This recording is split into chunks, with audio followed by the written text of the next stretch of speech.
Vous êtes sur France 24, c'est l'heure du journal de l'Afrique, soyez les bienvenus. À la une, samedi mouvementé à Dakar au Sénégal, des dizaines de milliers de personnes étaient réunies dans l'après-midi pour assister au meeting d'Ousmane Sonko. Le Premier ministre a critiqué le régime de son prédécesseur Macky Sall, alors que plus tôt dans la journée, une manifestation interdite d'opposants contre le gouvernement a été dispersée par les forces de l'ordre. On fait le point en début d'édition. Sans surprise, Ismaïl Oumar Guelleh briguera un 6e mandat au pouvoir depuis 26 ans. Le chef de l'État djiboutien a annoncé samedi sa candidature à la présidentielle d'avril prochain. Une annonce quelques jours après la réforme constitutionnelle qui supprime la limite d'âge des candidats. Enfin, on vous fera découvrir une success story comme on les aime, l'aventure de Mulan, comme on la surnomme, une béninoise partie il y a quelques années en Chine pour étudier le commerce, mais qui a fini en vedette du cinéma chinois. Nos correspondants l'ont rencontré lors de son dernier passage à Cotonou, le reportage en fin d'édition. Et on ouvre ce journal au Sénégal et le grand meeting organisé par Ousmane Sonko à Dakar devant des dizaines de milliers de personnes. Le Premier ministre a déclaré vouloir poursuivre pour haute trahison l'ancien président Macky Sall qu'il juge responsable de la dette cachée découverte l'an dernier. Un peu plus tôt dans la journée de samedi, des membres de l'opposition ont tenté de manifester contre le gouvernement malgré une interdiction. Plusieurs personnes ont été arrêtées. On fait le point avec notre correspondant à Dakar, Eliman Dao. Le parking du stade Léopold Sédar Senghor en banlieue de Dakar, noir de monde, une foule immense à perte de vue a répondu à l'appel du Premier ministre sénégalais et président du PASTEF, le parti au pouvoir, une sorte de démonstration de force du PASTEF 18 mois après son arrivée au pouvoir. Lorsqu'il a pris la parole, Ousmane Sonko a été incisif, notamment à l'encontre du régime sortant. Ousmane Sonko a même préconisé de dissoudre l'APR, le parti de l'ancien président Macky Sall. Il accuse les responsables du régime sortant d'avoir plongé le Sénégal dans une situation économique difficile. Une bonne partie de son discours a été axée sur la corruption. Écoutez. Il faut qu'on neutralise le pouvoir de l'argent sale en politique. La politique est noble. La politique, c'est convaincre par les idées. Les responsables du régime sortant qui sont poursuivis ont détourné de l'argent à cause de la politique politicienne. On va mettre un terme à ces pratiques. L'opposition voulait également organiser un rassemblement ce samedi pour dénoncer entre autres la cherté du coût de la vie et réclamer la libération des détenus dits politiques. Un rassemblement qui a été interdit et dispersé par la police. Je vous propose d'écouter ces manifestants. La cherté de la vie, le chômage des jeunes. Et aujourd'hui, nous vous parlons de la démocratie qui est dégradée dans notre pays. On exige sa démission parce que le peuple sénégalais est fatigué. Il faudrait préciser que ces événements politiques n'ont aucun lien avec une échéance électorale. Les prochaines élections au Sénégal auront lieu en 2027. Ce seront les élections municipales. Alors on s'arrête à Djibouti où sans surprise Ismaïl Oumar Guelleh a confirmé sa participation à la présidentielle de 2026. Au pouvoir depuis 1999 et aujourd'hui âgé de 77 ans, le chef de l'État djiboutien peut se représenter au bénéfice de la réforme constitutionnelle qui supprime la limite d'âge des candidats fixée auparavant à 75 ans. Il briguera donc un 6e mandat, le récit de Nina Masson. À Djibouti, plus de la moitié des habitants n'ont connu que lui à la tête du pays. Ismaïl Oumar Guelleh, président depuis un quart de siècle, désormais candidat à un 6e mandat. Son parti, le Rassemblement populaire pour le progrès, a officialisé samedi sa candidature. Le président Guelleh a accepté cette nomination avec gratitude, réaffirmant son engagement en faveur de l'unité, de la stabilité et du développement dans un contexte mondial difficile. Une annonce qui intervient moins d'une semaine après la suppression par le Parlement d'un verrou constitutionnel lié à l'âge des candidats. La Constitution fixait jusqu'ici à 75 ans l'âge maximum pour se présenter. Ismaïl Oumar Guelleh en a aujourd'hui 77. Déjà en 2010, un autre amendement avait permis de supprimer la limite des 2 mandats. L'inamovible dirigeant a su exploiter l'emplacement unique de ce petit pays de la Corne de l'Afrique, situé face au Yémen à la sortie de la mer Rouge, où transite une part cruciale du commerce mondial.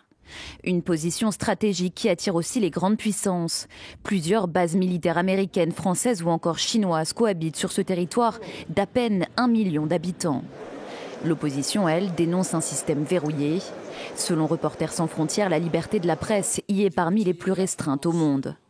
Lors de la dernière élection en 2021, Ismaël Omar Guelleh l'avait remporté avec plus de 97% des voix. Sa coalition domine toujours largement la vie politique. À quelques mois du scrutin, le président sortant apparaît donc une fois encore comme le grand favori. Allez, direction la Guinée où la Cour suprême a publié dans la soirée de samedi une liste provisoire de 9 candidats pour la présidentielle. Parmi les candidatures retenues, 7 sont issues de partis politiques alors que les 2 autres, dont celle du général Mamadi Doumbouya, se présentent en tant que candidats indépendants. Plus de précisions avec notre correspondant à Conakry, Malik Diakité. Au total, 9 candidatures ont été validées par la Cour suprême. Parmi eux, 7 se présentent sous la bannière d'un parti politique et les 2 autres sont des candidats indépendants, dont le président de la transition, le général Mamadi Doumbouya. Sur cette liste provisoire, une seule femme, Makale Camara, ancienne ministre des Affaires étrangères sous le régime d'Alpha Condé. Selon la Cour suprême, une trentaine de dossiers ont été rejetés, principalement pour non-conformité aux critères exigés par la loi électorale. Parmi eux, l'ancien Premier ministre Lansana Kouyaté et l'économiste Ousmane Kaba, 2 vétérans de la politique guinéenne.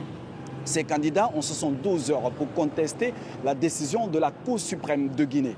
La liste définitive des candidats pour la présidentielle est attendue le 13 novembre prochain. Au Gabon, la transition touche à sa fin, une période d'exception qui mettra dans quelques jours fin au cumul des mandats. Alors que le nouveau bureau de l'Assemblée nationale doit entrer en fonction le 17 novembre, les ministres élus députés sont priés de rendre leur démission au gouvernement. Et ce ne sont pas moins de 18 ministres sur 30 qui sont directement concernés. La correspondance à Libreville d'Ismaël Obiangzé. Le 3 novembre dernier, une communication officielle de l'exécutif rappelait la fin du cumul des mandats. La nouvelle constitution est formelle. On ne peut être à la fois ministre et député. Or, 18 membres de l'actuel gouvernement, soit près de la moitié, ont été élus députés. Ils sont donc sommés de choisir entre les portefeuilles ministériels ou leur siège au Parlement. Problème, le silence des principaux concernés intrigue et suscite des vifs débats au sein de l'opinion, comme celui en lien avec l'avenir politique de leurs suppléants. Si les ministres élus députés, certains sont rappelés demain au gouvernement par le chef de l'État, eh bien les suppléants vont siéger. Mais toujours est-il que le fait majoritaire ne bouge pas. La majorité restera la même, cette majorité qui est détenue par l'Union démocratique des bâtisseurs. Mais si ces titulaires sont maintenus de manière permanente à l'Assemblée nationale, eh bien les députés suppléants resteront à leur place. Pendant ce temps, le gouvernement maintient son calendrier. Il promet la fin de la transition d'ici le 31 décembre prochain, s'offrant ainsi un peu moins d'un mois pour installer les nouvelles institutions. Reste une question pendante. Le pouvoir va-t-il procéder à un remaniement ? La réponse dans les jours à venir. En Tunisie, des ONG alertent sur l'état de santé de Jawar Bembarek. Cet opposant en prison a entamé une grève de la faim depuis le 29 octobre. Il avait été emprisonné en 2023 et condamné en avril 2025 dans le cadre du méga procès du complot contre la sûreté de l'État. Le point avec nos correspondants à Tunis, Lilia Blaise et Hamdit Lili. Je me trouve actuellement au local du parti Al-Joumouri où se réunissent fréquemment les familles et les proches d'opposants politiques emprisonnés. Ce dimanche, ils sont là pour soutenir Jawar Ben Mbarek, un juriste de 57 ans qui a entamé son 12e jour de grève de la faim sauvage ce dimanche. Alors Jawar Ben Mbarek avait été condamné avec une quarantaine d'autres personnalités en avril dernier dans l'affaire dite du complot contre la sûreté de l'État. Il avait été condamné à 18 ans de prison et dénonce jusqu'à maintenant le fait de ne pas avoir eu le droit à un procès équitable. Ses proches et ses avocats alertent sur la détérioration de son état de santé. Il est entre la vie et la mort. On est tous inquiets. Je suis là depuis 2 jours. Moi, j'ai fait une grève de la faim de soutien symbolique. La situation des détenus politiques est très compliquée. La preuve, c'est qu'ils sont acculés à faire des grèves de la faim. Pour un prisonnier politique qui a des idées, qui a des convictions, se trouver acculé à faire le combat ultime avec son corps, c'est l'arme du désarmé. Donc ça en dit tout, parce qu'en fait, il n'y a plus d'espace pour l'exercice de la politique d'une façon traditionnelle. Il n'y a plus d'espace pour les partis, pour la société civile. La société civile est harcelée. Alors d'autres opposants, tels que l'homme politique Issam Chebbi et le leader du parti islamiste Ennahda, Rached Ghannouchi, ont également annoncé se mettre en grève de la faim par solidarité avec Jawar Ben Mbarek. Elle s'appelle Rawdo Talazi Soumaïla, mais en Chine, on la surnomme Mulan. Partie du Bénin pour étudier le commerce, elle a fini par suivre son véritable rêve, le cinéma. Et c'est aujourd'hui la première africaine à figurer en tête d'affiche d'un grand film chinois. Mulan était de retour au Bénin le temps d'un voyage symbolique. Nos correspondants Emmanuel Sodji et Raphaël Ntalé l'ont rencontré à Cotonou. Regardez. Son nom de scène, Mulan. Mais derrière ce pseudonyme, une actrice venue du Bénin, Rawdo Talazi Soumaïla. Elle s'impose aujourd'hui sur les plateaux du cinéma chinois aux côtés des plus grands acteurs du pays. Inspiré de faits réels, le film met en scène les missions dangereuses d'une unité spéciale de maintien de la paix chinoise déployée sous l'égide des Nations Unies. Ce n'est pas ma première expérience de tournage, mais c'est mon tout premier film qui sortira en salle. J'ai ressenti une grande émotion en jouant ce rôle. 10 ans qu'elle vit en Chine. Mais c'est là, à l'Institut Confucius de Cotonou, que tout a commencé. C'est ici que Mulan a appris ses premiers mots de mandarin. 13 ans plus tard, elle revient sur les lieux de ses débuts. C'est après beaucoup de sacrifices que je suis devenue ce que je suis aujourd'hui. Parce que les Chinois disent que la chance est réservée à ceux qui sont préparés. Pour son ancien professeur, c'est une fierté immense. Aujourd'hui, elle se défend bien en chinois et elle vit là-bas. Je suis impressionné et fier. Son parcours est vraiment très impressionnant. J'ai trouvé en elle, dans son discours, qu'elle est vraiment une femme courageuse. Son intégration dépasse la langue. Elle en a épousé les codes, les valeurs et les traditions. La preuve, ce soir-là, autour d'un dîner entre amis chinois installés depuis plusieurs années à Cotonou. Elle parle mieux que nous, le mandarin. C'est une vraiment chinoise. Ce soir, on célèbre aussi l'anniversaire du PDG de l'une des plus grandes marques de moto chinoises en Afrique. En évoquant le parcours de Mulan, la conversation glisse vers le rôle du cinéma dans le rapprochement entre la Chine et le continent africain. Pour que la Chine et l'Afrique apprennent à se comprendre, regarder des documentaires sur les bâtiments ou les paysages ne suffit pas. Il faut aussi passer par le cinéma, les films avec une histoire. Aujourd'hui, Mulan poursuit ses études à la prestigieuse Académie du cinéma de Pékin. Elle nourrit un rêve, voir son mentor, Jackie Chan, la légende du cinéma d'action, tourner un film au Bénin. Un projet qui réunirait son pays adoptif et le Bénin. Et c'est la fin de votre journal de l'Afrique. Merci de nous avoir suivis. Restez sur France 24. L'information continue.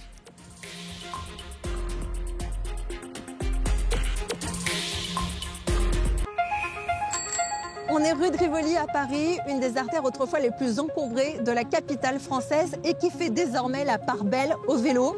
Depuis que la maire Anne Hidalgo a décidé de réduire la place de la voiture dans la ville. À l'occasion de la COP30 et des négociations internationales pour le climat à Belém au Brésil, Actuel vous emmène dans un tour du monde à la rencontre des femmes engagées pour la planète avec leurs moyens, leur communauté et l'espoir de faire mieux pour demain. C'est donc une lutte. Notre communauté est un symbole de résistance contre la déforestation. Il faut juste vraiment comprendre que derrière chaque demi-dixième de degré, il y a des vies humaines et non humaines en jeu. Et donc il faut qu'on continue vraiment à être ambitieux au maximum. Actuel, présenté par Laure Manant. À voir sur France 24. Vos histoires inspirent l'avenir. Votre quotidien suscite l'actualité. Vos cultures, vos combats, vos réussites sont au cœur de nos programmes. Nous racontons ceux qui ont fait notre planète et ceux qui la construisent. Nous racontons le monde, façonné par le quotidien de ceux qui y vivent. Liberté, égalité, actualité.